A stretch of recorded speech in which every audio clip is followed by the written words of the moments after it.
So what is up, guys? Welcome back to another video here on Faustopebles, and today we are going to break down the Wreck-It Ralph 2 Ralph Breaks the Internet trailer. There are some very fun Easter eggs and some things I didn't even know about before today.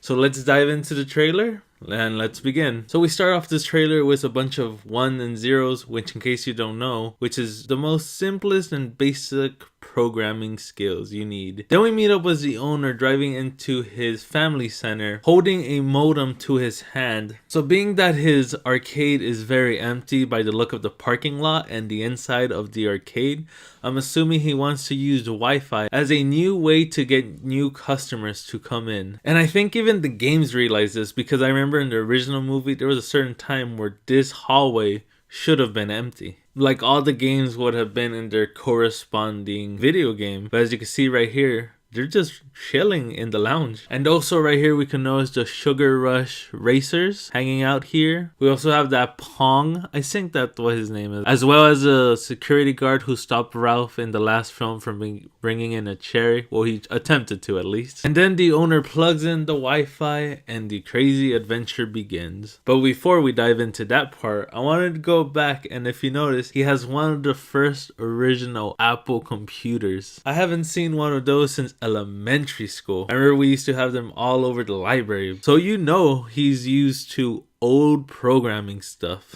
And if you look at his computer screen, I don't know if this is intentional or not, but internet is spelled inter-eat, which is odd. And on top of that, he either has a letter to Nana or Nemo. I really can't distinguish it, but I want to say it's Nana. And then we just have a sequence of Ralph and Penelope just going through the wires to meet the World Wide Web. So we pause right here and we look at Allocine or Allocine. I don't know how you'd pronounce it properly, but that's actually a website which is for international movie theaters. So I feel like this movie is not only gonna be for Americans, but there's also a international aspect to it, like most films. So they're gonna get international websites, which makes sense. The internet is not just based in America, there are other foreign websites, so it makes sense that they would include little snippets like this in their film for the internet. Then if we pause right here, we also have Cisco, what I want to say their version of Facebook is, and Cena. Cisco is an American company and they manufacture and sell networking hardware, while Cena is a Chinese technology company. Then as we continue on with the trailer, we even have a YouTube Red advertisement right here and another website of TripAdvisor, as we saw earlier, which I forgot to point out. We also have IMDb and BuzzFood. I'm guessing BuzzFeed didn't want to let them borrow it, so they went with BuzzFood. And then in this wide view, we have the National Geographic logo, a random mushroom, a fish in a bowl, and a random cat head. I don't know if these have specific meanings, but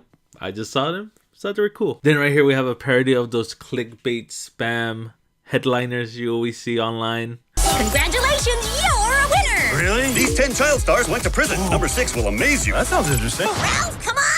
So I find it interesting how if you notice this guy in blue, he sinks to the floor, goes around a couple people, and he pops up to the guy who thinks he'll get the most likely to stop and read his article. So little detail like that I always like in movies. No one else would probably notice this, but they went the extra mile to do it. And then we have the giant eBay store, which is like a regular store with signs above telling you what section. If you look at the book section, they even have a Spanish one like they do in most stores. So I find that pretty funny, how they treat it like an actual store. Then we see in the background where Ralph and Penelope are looking for the auction. They have a cast iron frying pan for $13, a unicorn figurine for $4, and a magic lamp for $32. Like eBay, you just find the most randomest stuff. And next up we have Ralph crash another video game, and this time it's a simple the rabbit eats the pancake while the cat eats the milkshake. Then Penelope brings out a cart filled with pancakes,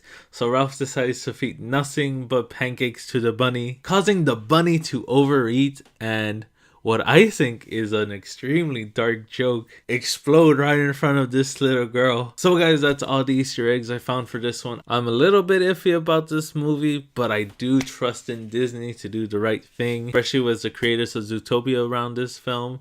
I do feel like they could they could do something with this film. So guys, what do you think of the new Wreck-It Ralph 2 trailer? Are you gonna see it in theaters? Leave that in the comment down below. So if you're new here, make sure to hit that subscribe button. Make sure to check out my previous trailer review for The Incredibles 2 trailer. I have a theory about that film. If you enjoyed the video, make sure to drop that like and share this video with your friends. And as always guys, I'll catch you in the next video. Laters.